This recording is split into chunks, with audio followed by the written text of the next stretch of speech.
12월 2일 수요일에 하나님 앞에 올려드리겠습니다. 같이 찬송 드리도록 하겠습니다.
기도할 것인데요.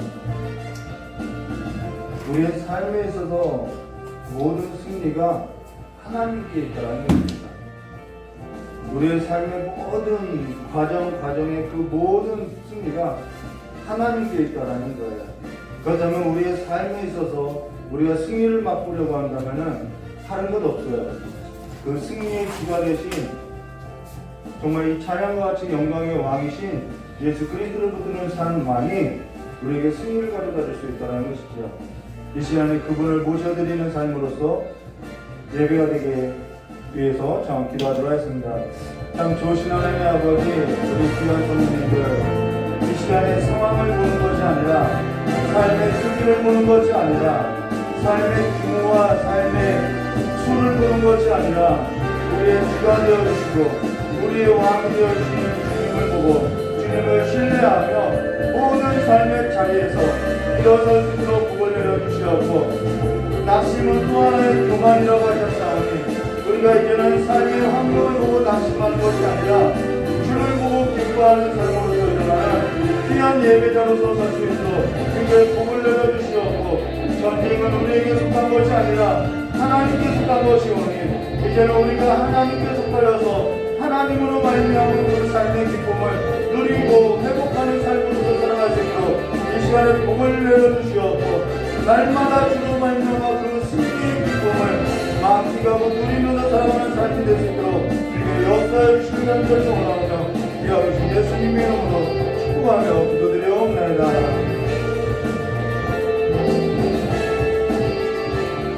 참 좋으신 하나님 아버지, 삶의 무게를 보는 것이 아니라 삶의 크기를 보는 것이 아니라 삶의 규모를 보는 것이 아니라 승리하신 주님을 보고 일어나는 귀한 삶이 되게 해주시었고 더 이상 삶의 크기 앞에 삶의 무게 앞에 낙심하고 살아가는 것이 아니라 하나님을 보고 하나님께 속한 삶으로서 일어나는 거룩한 예배자가 될 수 있도록 하나님을 칭송하는 자들이 될 수 있도록 하나님을 경배하는 자들이 될 수 있도록 우리의 삶을 일으켜주시고 회복시켜주시길 간절히 원하오며 겨우신 예수님의 이름으로 축복하며 기도드리옵나이다.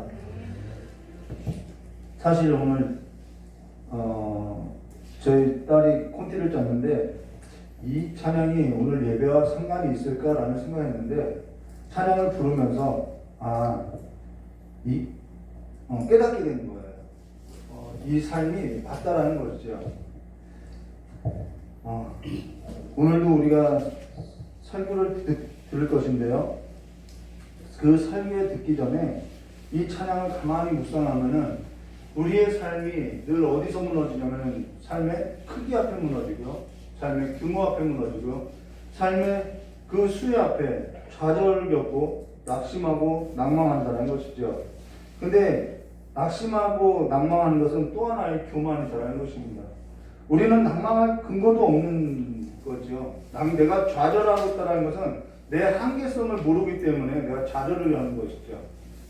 오늘 여러분의 모든 삶이 하나님으로 말미암아 일어나는 그 회복의 역사가 있으시기를, 그래서 또한 남도 살리는 사람이 성부가 될 수 있도록 하나님의 크신 은혜가 있기를 주님의 이름으로 축복합니다. 이 찬송 한 장 덧부르도록 하겠습니다.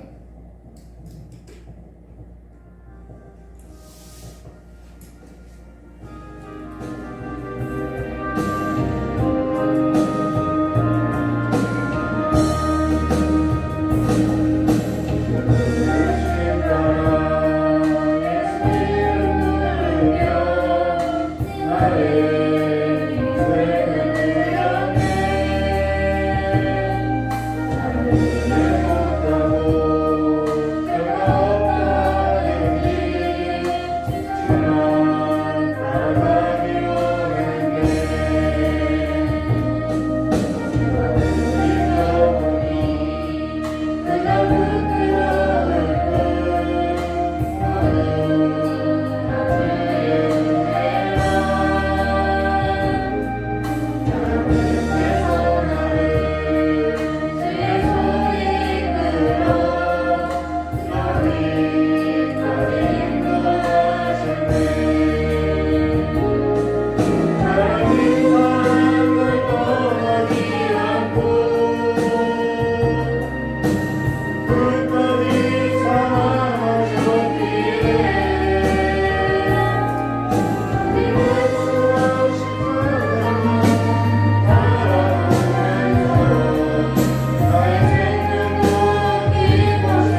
같이 사도신경 하심으로 신앙 고백하도록 하겠습니다. 전능하사 천지를 만드신 하나님 아버지를 내가 믿사오며 그 외아들 우리 주 예수 그리스도를 믿사오니 이는 성도로 잉태하사 동정녀 말씀하시고 본디오 빌라도에게 고난을 받으사 십자가에 못 박혀 주시고 장사한 지 사흘 만에 죽은 자 가운데서 다시 살아나시며 하늘에 오르사 전능하신 하나님 우편하여 계시다가 저리로서 산자와 중자를 심판하러 오시리라. 성령을 믿사오며 거룩한 공예와 성도와 서로되는 것과 죄를 사할 신것과 온갖 사는 것과 영원히 사는 것을 믿사옵나이다. 아멘. 우리 찬송 한 장 부르도록 하겠습니다.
우리 하나님 말씀 보도록 사사기서 4장 1절부터 7절까지 말씀 보도록 하겠습니다.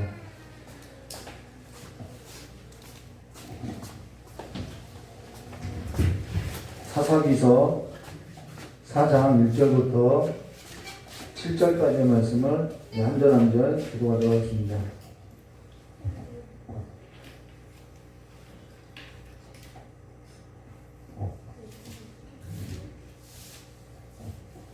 사사기서 4장 1절부터 7절까지의 말씀을 한 절 한 절 기도하도록 하겠습니다. 예후시 죽으니 이스라엘 자손이 또 여호와의 목전에 악을 행하매 여호와께서 하솔에게 통치하시는 나와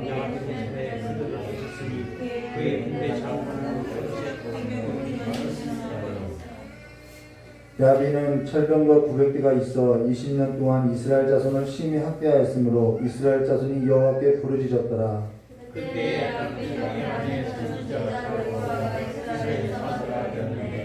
그는 에브라임 산지 라마와 베델 사이 드보라의 종려나무 아래 거주하였고 이스라엘 자손은 그에게 나아가 재판을 받더라.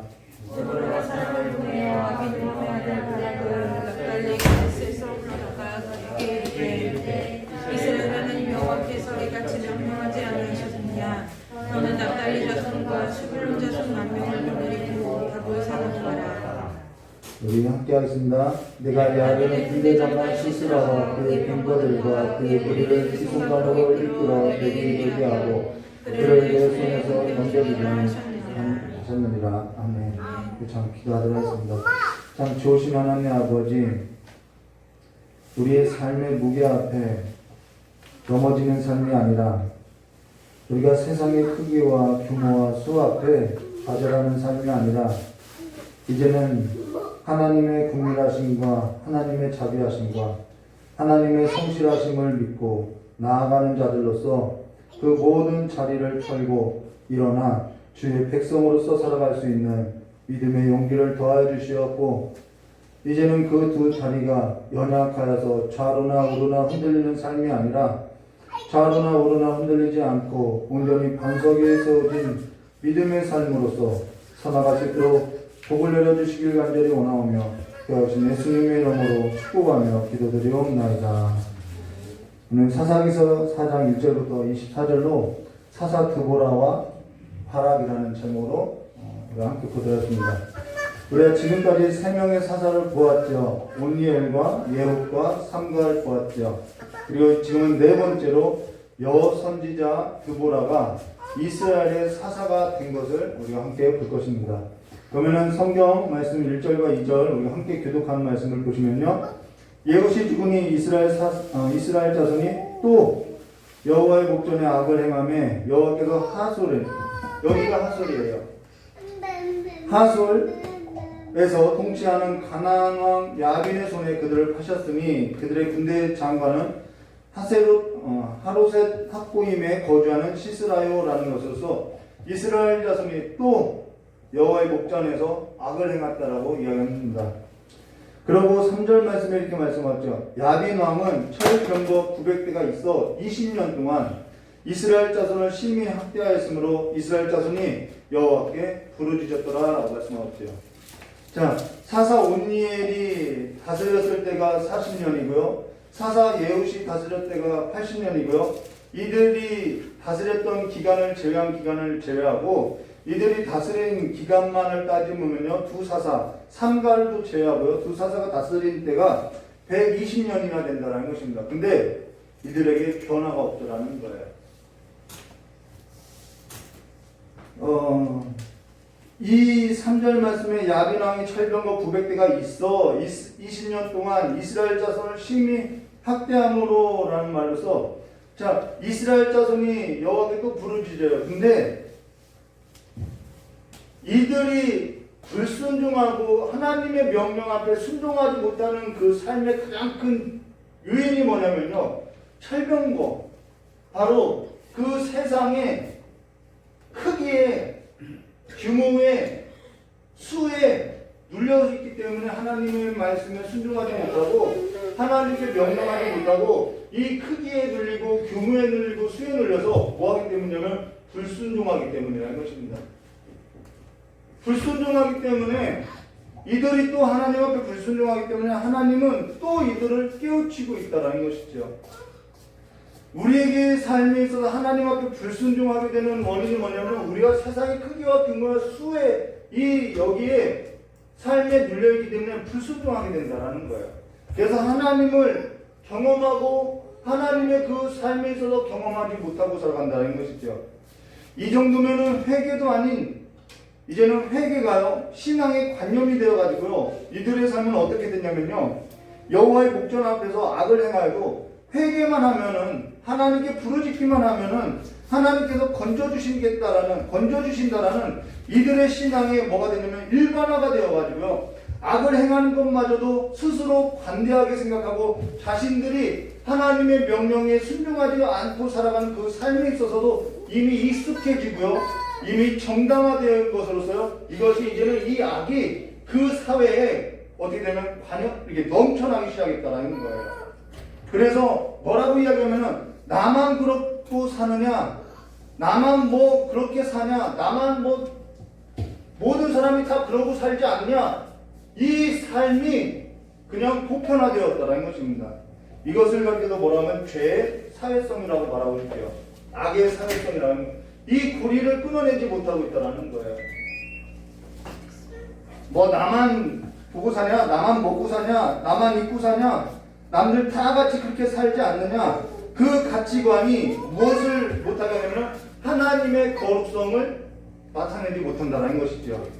그래서 그 가치관이 되어서 거룩하게 사는 것, 하나님의 영광을 나타내고 거룩하게 사는 삶이 오히려 불편하고 미련해 보이기 때문에 너만 예수를 믿고 사냐라는 것으로 정도껏 믿으라고 하고, 오히려 그들의 삶이 예수를 똑바로 믿고 살아가는 삶에 있어서 대적이 되어 있다는 것입니다. 그러고 나서 자신의 신앙에 있어서 뭐라고 하죠? 정당성을 확보한 자로서 어떻게 하면 회색지대에 사는 거예요. 나는 명분만 갖고 있는 거죠. 나 하나님의 백성이야 라고 하는데, 사실상 그의 삶을 보면은 자기 신앙에 있어서 정당성을 갖고 그냥 회색지대에서 살아가고 있다는 것입니다.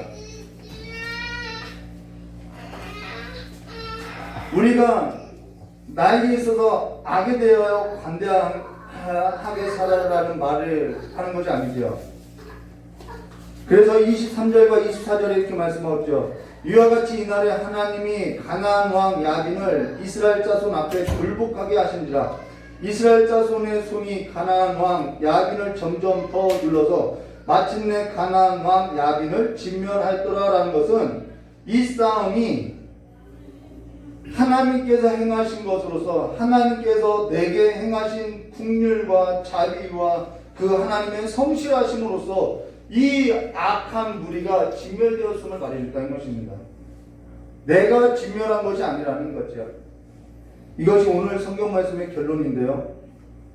무슨 말이냐 하면은 하나님께서 내 삶에 있어서 행하신 일로 악의 굴레에서 벗어나 하나님의 긍휼과 하나님의 자비하심과 그 하나님의 성실하심으로 말미암아 내 삶에 있는, 내 삶에 있어서 그 악을 행하고자 하는 삶이 이제는 정당성을 가지고 사는 것이 아니라 이제는 거부하는 삶으로서 내가 살게 되었다는 것입니다. 그로 인해서 신앙의 일반화를 갖고 살아가는 것이 아니라 하나님의 긍휼과 하나님의 자비를 구하는 삶으로서 이 땅에서 살아간다는 거예요.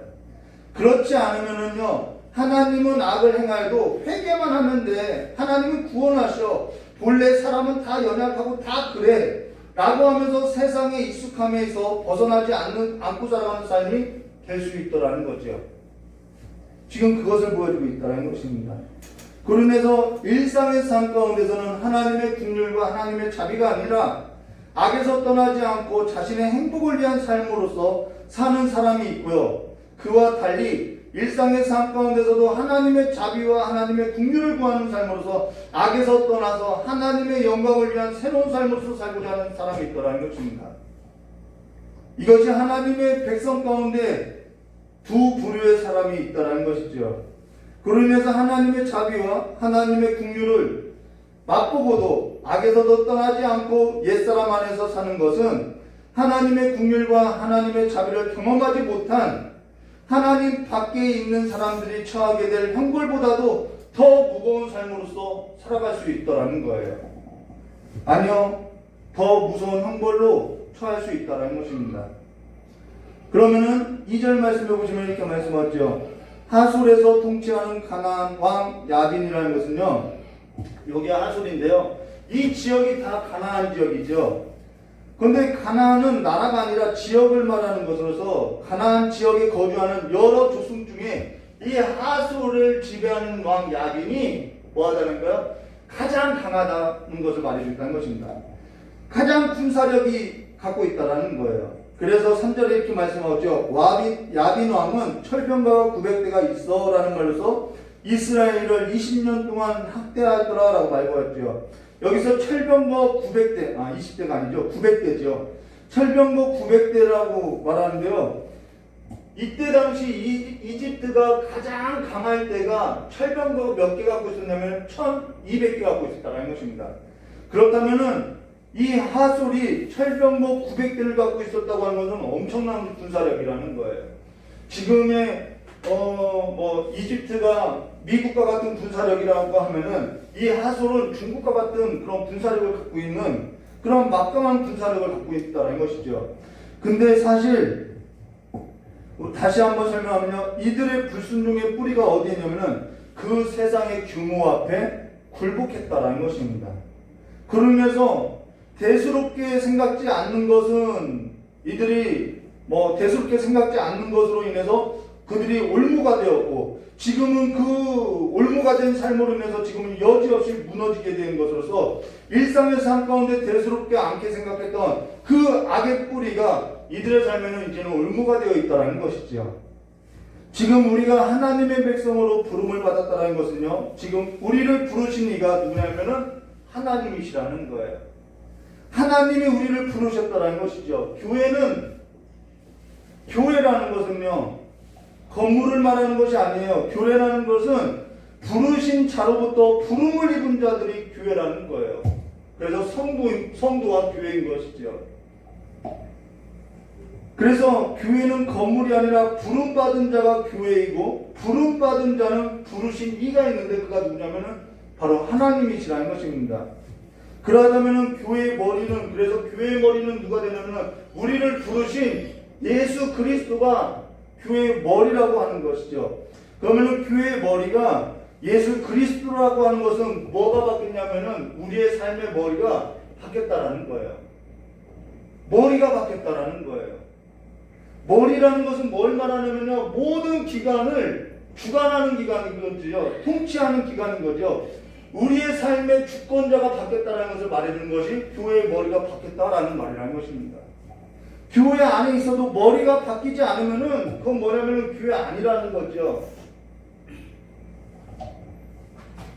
삶의 주관자가 바뀌지 않으면은 교회 아니라는 것이죠.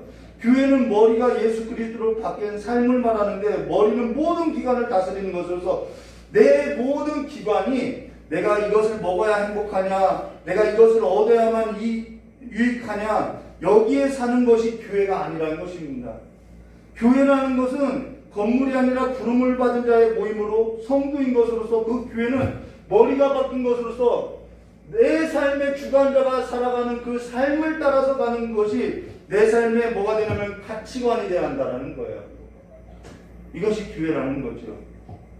우리의 머리의 생각이 세상의 규모와 세상의 크기와 세상의 수의 논리에 따라서 내가 크냐, 내가 이익이 되느냐, 이것이 나에게 유익이 되느냐, 이 가치관으로 되어 있다고 하면은 아직 내 삶의 머리는 세상이라는 것을 말해준다는 것입니다. 자, 구약 성경에 보면요, 하나님 성전이 나오죠. 이스라엘 백성들의 머리는 바로 성전 중심으로 살았죠. 근데 그 구약 성경에 보면은 성전에 여호와의 영광이 가득할 때는 부정한 자가 들어가면은 나병이 나거나 아니면 어떤 문제가 일어났지요. 근데 하나님의 영광이 떠난 후에는 이방 민족들이 들어와서 돼지로 제사를 드리건 거기서 사륙이 벌어지던 아무 문제가 일어나지 않더라는 거예요. 아무 문제가 생기지 않더라는 것이죠. 성경은 너희가 하나님의 영이 거하시는 하나님의 성전인 것을 알지 못하느냐라는 것은 내 머리가 세상의 크기와 규모와 수에 의해서 움직이는 삶이 아니라 바로 하나님의 주권으로서 하나님의 영광으로 드러내기 위한 삶이 되었음을 말해준다는 것입니다. 일상의 삶 가운데 남들이 다 이러고 사는 것 아니냐라는 그러한 세상의 논리와 세상의 크기와 규모의 수를 따라서 그 가치관을 가지고 하나님께 불순종하고 살아야 하느냐, 아니면은 내가 하나님의 영을 따라서 하나님께 순종되어서 살아야 하느냐, 이 문제에 있다는 것입니다. 우리는 이 삶에 있어서 뭐 하냐면은 분별을 해야 하는 것이죠. 이게 분별이라는 거예요. 교회에 들어와 있어도 교회가 아닌 세상 나라로서 내가 얼마든지 살 수 있다라는 거예요. 가나안 땅에 들어와도 얼마든지 이방 민족으로서 살아갈 수 있다라는 것이지요. 교회 상급에 관해서 이야기해 드릴까요? 요즘엔 이제 그 교회에서 이 총회 쪽에서 이런 신학적으로서 이 상급이 뭐냐라는 논문들이 많이 나와요. 교회의 상급도 상급이라는 것이 우리가 하늘에 가서 받는 면류관을 말하지 않고 있다라는 거예요. 지금 현실 가운데 받는 것이 상급이라는 거예요. 그래서 마태복음 5장 47절 말씀에 이런 말씀이죠. 너희가 너희를 사랑하는 자를 사랑하면 무슨 상이 있으리요? 세리도 이와 같지 아니하냐라는 질문을 하고 나서 마태복음 6장 2절과 마태복음 6장 5절과 마태복음 6장 16절에 진실로 너에게 이르노니 그들이 자기 상을 이미 받았느니라 라는 말에서 이미 이 땅에서 상급은 받았다라고 말하고 있다는 것이죠. 우리는 상급이 자꾸 저 먼 나라에 있는 것으로서 생각하는데요. 아니요. 우리가 받고 살아가는 것이 상급이라는 거예요. 내가 저 사람들로부터 인기를 얻고 싶어요. 그러면 내가 어떠한 수단과 방법을 해서 저 사람들로 인해서 인기를 얻었어요. 그것이 나에게 뭐가 되는 거예요? 상급이 된다라는 거죠. 그것을 내가 얻고자 하는 것을 우리는 얻고 살아간다는 것입니다. 그래서 마태복음 6장 20절과 21절 이렇게 말씀하죠. 오직 너희를 위하여 보물을 하늘에 쌓아두라. 거기에는 조미나 등록을 해하지 못하니 도둑이 구멍을 뚫지도 못하고 도둑질하지 못하느니라. 내 보물이 있는 그곳에 내 마음도 있느니라 라는 말로서 우리의 삶을 어디에 두고 사느냐, 우리의 머리가 어디에 있느냐를 말해주고 있다는 것입니다. 지금 내가 얻고자 하는 것을 우리는 얻고 살아가고 있다는 거예요. 내가 심은 것을 먹고 살아간다는 것이죠. 하나님은 가나안 왕 야빈의 손에 그들을 파셨다는 것은 그들을 값으로 주고 샀는데 이제는 그들을 값을 주고 샀는데 이제는 그들을 다시 팔았다는 말로서 이 말은 무엇을 말하면 내가 구원을 파기시키겠다 이 말이라는 것이죠. 그렇게 말하고 있다는 것입니다. 그런데 하나님께서 구원을 파괴하실 분이냐? 그렇지는 않다는 것입니다. 그래서 우리는 그 하나님의 자비하심과 그 하나님의 긍휼하심을 붙들고 살아야 한다는 거예요. 오늘 성경 말씀에 보시면은 이렇게 말씀하죠. 그들이 하나님의 긍휼과 자비를 맛보고도 근데요. 그들이 하나님의 긍휼과 자비를 맛보았죠. 그래서 이들이 가나안 땅에 들어갔죠. 근데도 하나님의 긍휼과 하나님의 자비에 있어서 그들의 삶을 두지 않고 살아가는 그 삶의 결과가 뭐냐면은 이 하솔인 이 야빈 왕에게 그들의 삶의 마음이 세상의 규모와 크기와 수의 논리에서 사니까 하나님의 명령에 불순종하니까 하나님은 이 하솔 왕의 손에 넘기셨다는 것입니다. 더 강한 자의 손에 넘기셨다는 것이죠. 이 땅은요 심은 대로 거두는 것으로서요 세상의 영으로서 세상의 나라의 이 원리로서 내가 심고 살아가는 삶은요 세상 것을 거둘 수밖에 없고요 하나님의 영으로 심는 자는요 하나님의 것들을 거둘 수밖에 없는 것으로서 그것으로서 삶을 누리게 되었다는 것입니다. 내가 이 땅에서 세상의 영으로 심어서 세상 것을 막 누리고 살았어요. 내가 이 땅에서 하나님의 영으로 심어서 하나님의 것을 막 누리고 살았어요. 그런데 이 땅에서는 내가 그렇게 심은 것으로서 누리고 사는데 그것이 상급인데 훗날 불 가운데로 지나갈 때 아무것도 남지 않을 때에는 그것이 부끄러움이 될 수 있다는 것입니다. 자, 그러면요 4절 말씀에 이렇게 말씀하죠.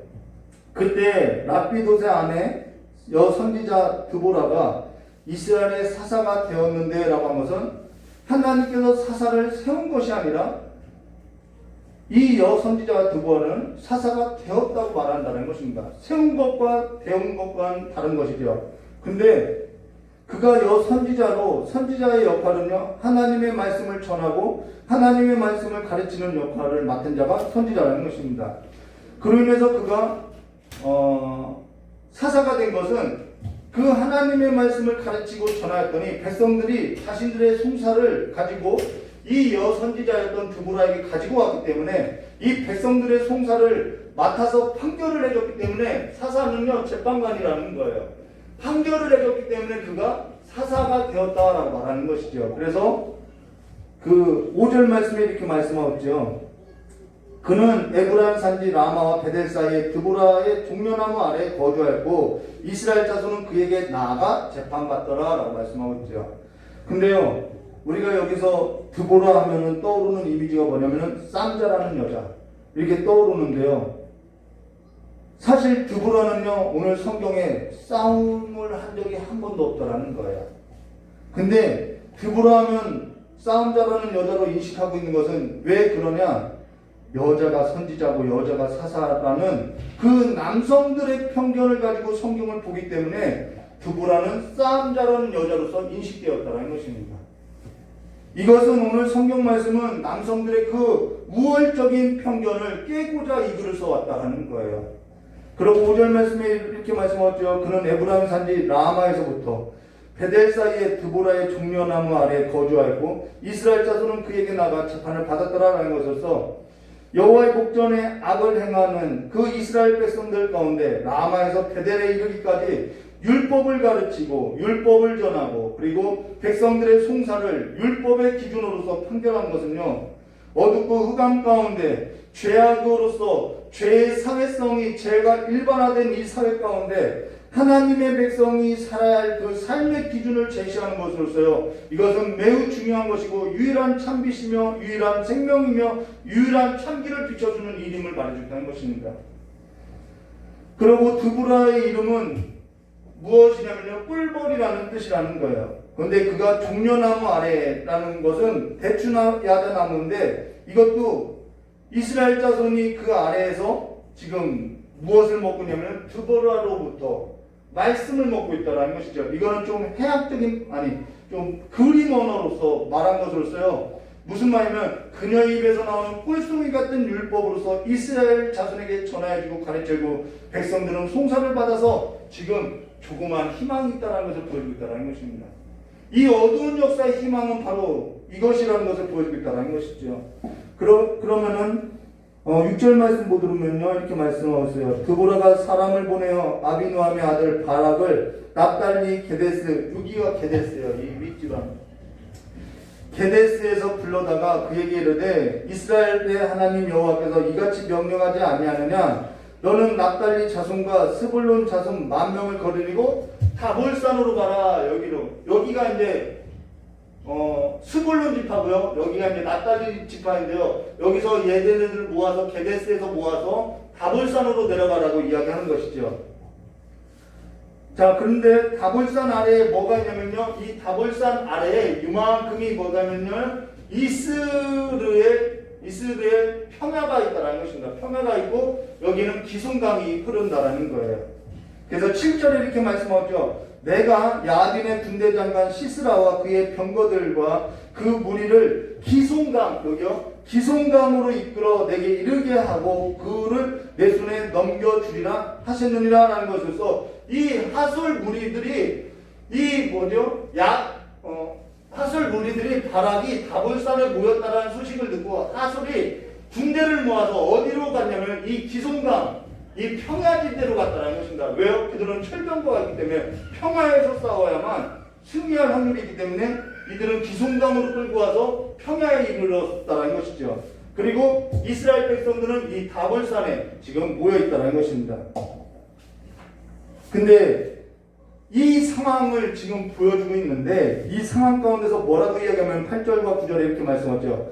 바락이 그에게 이르되 만일 당신이 나와 함께 가면 내가 가려니와 만일 당신이 나와 함께 가지 아니하면 나도 가지 아니하겠느라 하니 이르되 내가 반드시 너와 함께 가리라. 그러나 내가 이번에는 가는 길에는 영광을 얻지 못하리니 이는 여호와께서 시스라를 여인의 손에서 파실 것임이라 하고 드보라가 일어나 바락과 함께 게데스로 가니라 라는 것에서 게데스로 가서 사람들을 모으고 다볼로 내려갔다는 것이죠. 자, 그러면요, 여기서 우리가 한 가지 질문을 할 것이 뭐냐면요, 바락이 지금 순종을 한 것인가요? 아니면 순종을 하지 않은 것인가요? 여기에 논란이 있는데요, 이 말은 바락이요, 순종하지 않겠다는 말이 아니라 순종을 하겠다라는 것입니다. 근데 다만 조건을 걸었다는 것입니다. 여기서 이 말은 바락이 순종하지 않겠다라고 핑계댄 것이 아니라 순종할 것인데 나와 함께 가라라고 조건을 걸었다는 것이죠. 지금 사사기서 1장 21절부터 24절에 지금 말하고자 하는 것이 뭐냐면요, 남성들의 그 우월주의에 대한 편견을 벗기고자 한다는 것입니다.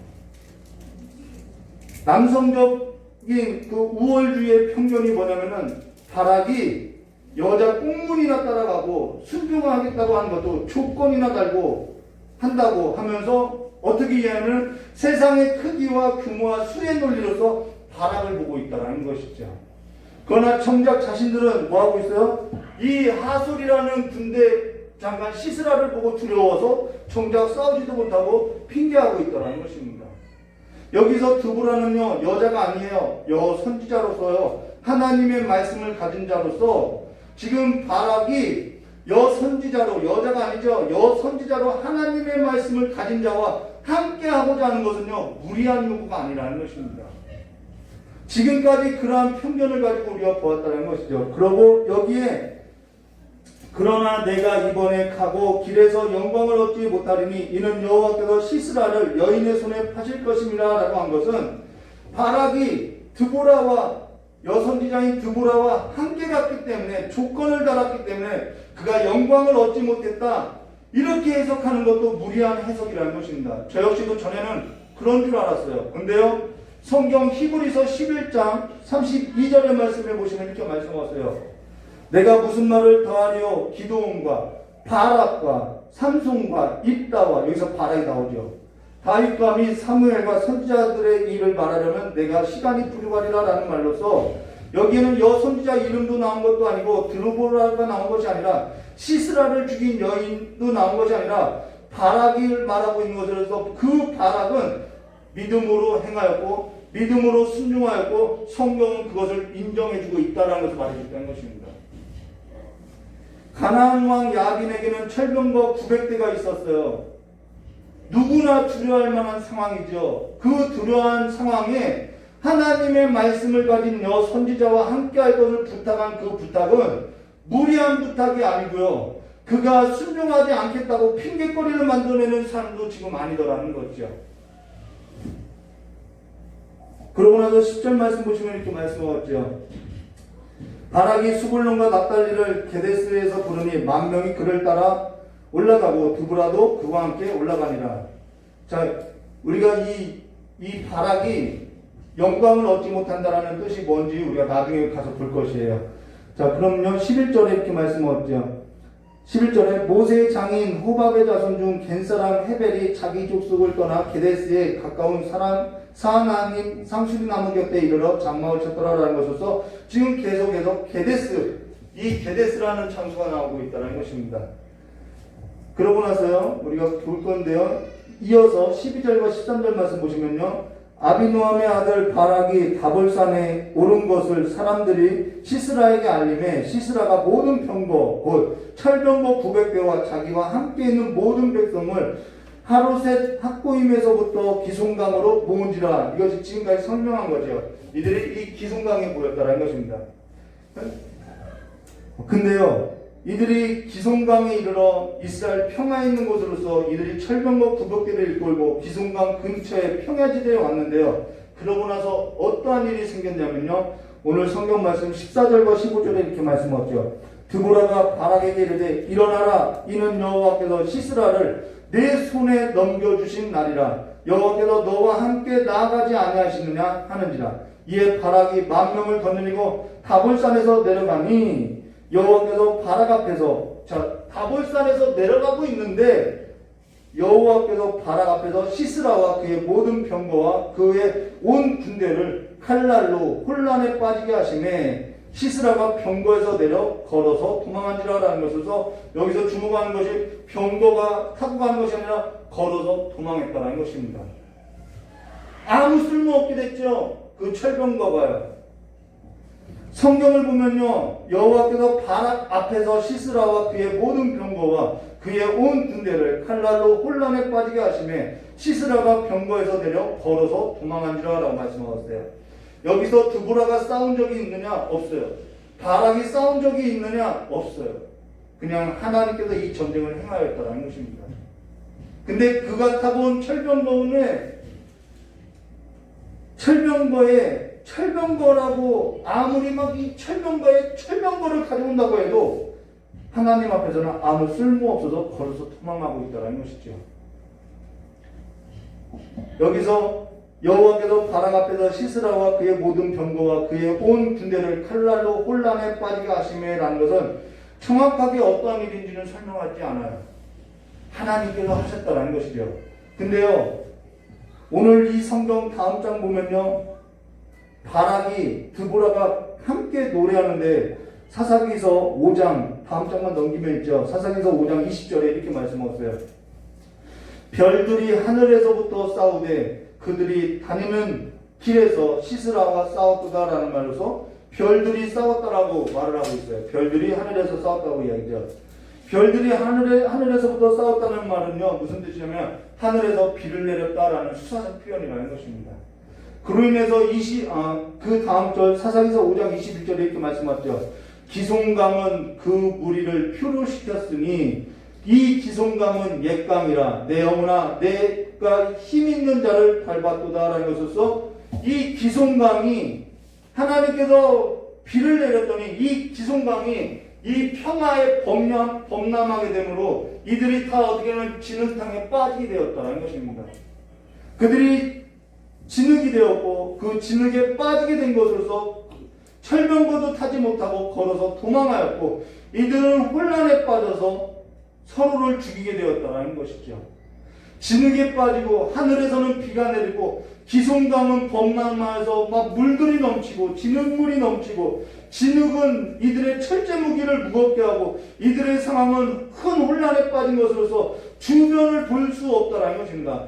주변을 생각할 수 없다는 거예요. 오직 나만 볼 수 있다는 것이죠.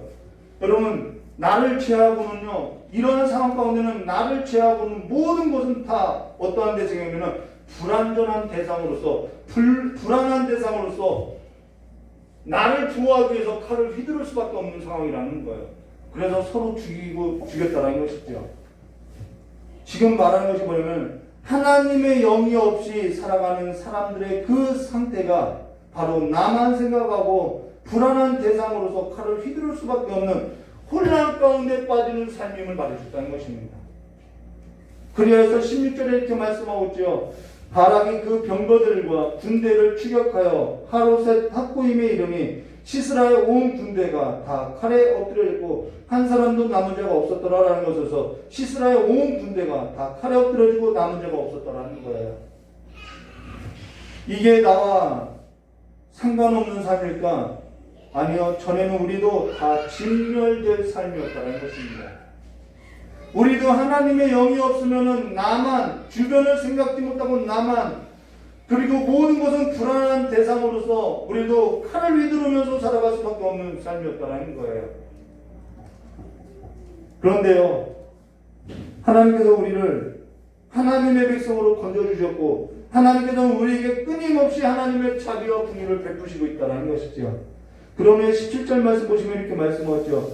시스라가 계속 걸어서 가는 거예요. 걸어서 도망하여 겐사람 헤벨의 아내 야엘의 장막에 이르렀으니 이는 하솔왕 야긴과 겐사람 헤벨의 집일 사이에 화평이 있었더라라는 것으로서 이 하솔과 이 게데스에 사는 겐사람이라고 하는 헤벨의 아내 야엘이라는 이 지방과 모세의 장인이죠. 이 지방과 뭐가 있었다라는 거예요? 언약이 있었다라는 거예요. 동맹국이라는 거죠. 이들은 서로 동맹했던 것으로서 겐사람이라는 뜻은요, 무슨 뜻이냐면 금속을 다루는 창시자라는 뜻이라는 것입니다. 그렇기 때문에 이들은 대대로 금속을 다루는 집안이었고 이 하술과 동맹을 맺은 것으로서 이들은 철병거를 만들었다는 것이죠. 그리고 근데요, 18절에 이런 말씀이 있죠. 야엘이 나가 시스라를 영접하여면 그에게 말하되 나의 주여 들어오소서, 내게로 들어오시고 두려워하지 마소서 하매 그가 그 장막에 들어가니 야엘이 이불로 그를 덮었더라라는 말로서 지금 상식밖의 행동을 하고 있어요. 아무리 동맹국이라고 해도 이 남의 남자를 자기 장막에 들이고 이불로 덮어주는 것은 상식밖의 일인 것이죠. 그러고 나서 시스라가 헤벨이 아닌 그 헤벨의 아내의 장막에 들어가서 야엘이 이불까지 덮어주고 있는 있는 것은 좀 상식 밖의 일인데요. 그런 후에 19절과 22절의 말씀을 보시면 이렇게 말씀하죠. 시스라가 그에게 말하되 청하노니 내게 물을 조금 마시게 하라. 내가 목이 마르다며 우유 부대를 열어 그에게 마시게 하고 또 이불을 덮어주고 있어요. 물을 달라고 했는데 따뜻한 우유까지도 대접하고 있더라는 것이죠. 그러고 나서 그가 또 이르되 장막문에 섰다가 만일 사람이 와서 내게 묻기를 여기 어떤 사람이 있느냐 하거든 너는 없다 하라 하고 그가 깊이 잠드니 헤벨의 아내 야엘이 장막 말뚝을 가지고, 이거 쇠말뚝이죠. 장막 말뚝을 가지고 손에 방망이를 들고 때리니까 어떻게 꿰뚫고 땅에 박히니, 제가 이 본문이 좀 제 동들 성경책을 읽고 볼게요. 20절이죠. 그가 또 이르되 장막문에 섰다가 만일 사람이 와서 내게 묻기를 여기 사람이 있느냐 하거든 너는 없다 하고 그가 깊이 잠드니 헤벨의 아내 야엘이 장막에 말뚝을 가지고 손에 방망이를 들고 그에게 가만히 가서 말뚝을 그 관자놀이에 박음에 말뚝이 꿰뚫고 땅에 박히니 그가 기절하여 죽으니라 라고 하는데, 사실 기절할 것도 없죠. 그냥 이 관자놀이에다가 쇠말뚝을 박아서 때리면 그냥 죽는 거죠. 근데 여기에 그가 깊이 잠드니 헤벨의 아내 야엘이 장막 말뚝을 가지고 손에 방망이를 들고 이렇게 그 관자놀이를 말뚝을 대고 박은 이 단어가 성적인 묘사를 하는 것으로서 코드가 되어 있다는 것입니다. 이런 묘사가 어디에서 나오냐면요, 영화 추적자를 보면요, 범죄자가 여성의 머리에 이렇게 쇠말뚝을 잡아서 망쳐 때리는 장면이 나오는데요. 그러한 범죄자들에 보면은 성적인 묘사가 있다는 것이죠. 이 단어도 지금 성경에도 성적인 묘사가 있다는 것입니다. 근데 더 깊이 말씀드리지 않을게요. 이거는 성경과 이렇게 지금 말하고자 하는 내용과는 관련이 없기 때문에 지금 성경에서 말하고자 하는 것만 이야기해 드릴게요. 그러고 나서 22절 말씀을 보시면 이렇게 말씀하죠. 바락이 시스라를 추격할 때 야엘이 나가서 그를 맞아 그에게 이르되 오라 내가 찾는 그 사람이 내가 내게 보이리라 하며 바락이 그에게 들어가 보니 시스라가 엎드려져서 죽었고 말뚝이 그 관자놀이에 박혔더라 라고 말씀하고 있어요. 이 이야기를 지금 뭐라고 결론 내냐면 23절과 24절에 이렇게 나오죠. 서두에도 언급했던 것처럼 이와 같이 이날에 하나님이 가나안 왕 야빈을 이스라엘 자손 앞에 굴복하게 하신지라. 이스라엘 자손의 손이 가나안 왕 야빈을 점점 더 눌러서 마침내 가나안 왕 야빈을 진멸하였더라라는 것으로서 지금 성경에서 보여주고 말하고자 하는 것이 뭐냐? 이 일을 누가 하셨느냐는 거예요. 드보라가 싸우지 않았죠. 바락이 싸운 것도 아니죠. 바락이 시스라를 죽이지도 않았고 가나안 왕 야빈을 진멸한 것도 아니죠. 하나님께서 하셨죠. 또 시스라를 죽인 것은 이 게데스에 사는 겐 사람의 헤벨의 아내인 야엘이 죽였죠. 근데 이 야엘과 드보라하고 또 바락하고 관련이 있느냐? 전혀 상관없어요. 이 말은 이 일이 하나님께서 하셨다는 것을 말해주는 것입니다. 이 전쟁이 하나님으로서 했다는 것이죠. 드보라와 바락, 헤벨의 아내 야엘과 아무런 관련이 없는 여자라는 거예요. 시스라와 철병거를 칼날로 혼란하게 한 것도 이들과는 아무런 관련이 없더라는 것이죠. 근데 성경은 바락이 믿음으로 순종한 자로서 평가해주고 인정해주고 있더라는 것입니다. 이스라엘이 또 여호와 앞에서 목전에서 악을 행하여도 하나님은 이들의 악에 행하는 것보다 악을 행하는 것보다 지금 무엇을 행하여 주고 있냐면 한 번 더 자비를 베풀어 주시고 한 번 더 긍휼을 입혀 주시고 있다는 것이죠. 지금 이들이 노력해서 이 싸움을 이긴 것이 아니라 하나님께서 한 번 더 자비를 베풀어 주시고 한 번 더 긍휼을 베풀어 주신 것으로서 이들의 악한 그 행실보다 하나님의 구원하시는 그 손길 한 번이 더 있더라는 것이죠. 10번 실패해도 11번 일어나게 해주시더라는 것입니다. 이것이 하나님의 신실하심이라는 것이죠. 그러하다면 지금 우리가 우리의 머리를 두고 살아야 할 곳이 어디인지를 보여주고 있다는 것이죠. 하나님의 긍휼과 하나님의 자비와 하나님의 성실하심을 믿고 하나님의 긍휼과 하나님의 자비하심을 의지해서 하나님의 성실하심을 바라고 믿음으로 내가 조건이라도 믿음으로 살아야 하는지, 아니면은 하나님의 구원과 하나님의 자비를 경험하고도 회개하면 된다는 식으로서 머리를 바꾸지 않고 땅에 박힌 자와 같이 살 것인지, 그 이야기를 우리에게 들려주고 있다는 것입니다. 그러한 일은 이스라엘 가운데서도 뭐라고 이야기하면 음란한 이스라엘이라고 말하고 있다는 거예요. 그리고 그 음란한 이스라엘의 삶은 수치가 되었고 부끄러움이 되었다고 우리에게 교훈하고 있다는 것이죠. 사람이 착하게 살면 된다고 하나 그보다 더 중요한 것이 뭐냐면 하나님께서 우리를 부르신 그 부르심의 삶에 관하여서 우리는 하나님의 그 선하심으로서 사는 것이 더 중요하고요. 사람이 뭘 먹고 뭘 보고 뭘 입고 사느냐도 중요하지만은 그거 중요하지 않다는 말이 아니에요. 그것도 중요하지만은 그보다 더 중요한 것이 사람은 뭘 먹든지 뭘 보든지 뭘 입든지 나를 부르신 그 하나님께서 내가 어떻게 살기를 원하는지 사는 그 삶이 더 중요하다는 것이죠. 사람이 어떻게 그럴 수 있느냐고요? 구원은 받았지만은 아직 우리가 연약하니까 사람은 그렇게 살 수 없다라고 우리가 계속해서 나의 그 익숙함을 벗어던지지 않는 것은 나를 그 죄 가운데 나를 정당화하는 것밖에는 되지 않는다는 거예요. 하나님께서 우리를 구원하셨으나 내가 아직 연약해요, 미약해요, 미흡해요, 부족해요. 그러기 때문에 우리는 무엇을 또 하루를 구해야 하냐면 하나님의 자비하심과 하나님의 긍휼하심을 믿고 그 믿음을 의지해서 하나님의 그 성실하심을 의지해서 우리는 또 일어날 것을 말해주고 있다는 것입니다. 우리가 구원을 받았으나 우리가 아직 연약하다는 것은 우리에게 정당성을 부여해주고자 하는 것이 아니라, 그러니까 우리에게는 오늘도 하나님의 긍휼이 필요하고 자비가 필요한 것으로서 하나님의 성실하심을 믿고 그 하나님께 기대어서 살아야 할 것을 말해주고 있다는 거예요. 또 넘어질 수 있죠. 또 실수할 수 있죠. 또 죄악 가운데 뒹굴 수 있죠. 우리는 결단해서 되는 일이 아니죠. 그러나 좌절할 것이 아니라 오늘도 하나님의 긍휼하심과 자비하심에 기대어서 하나님의 그 성실하심을 믿고 다시 한번 일어나야 할 것을 말해주자는 것입니다.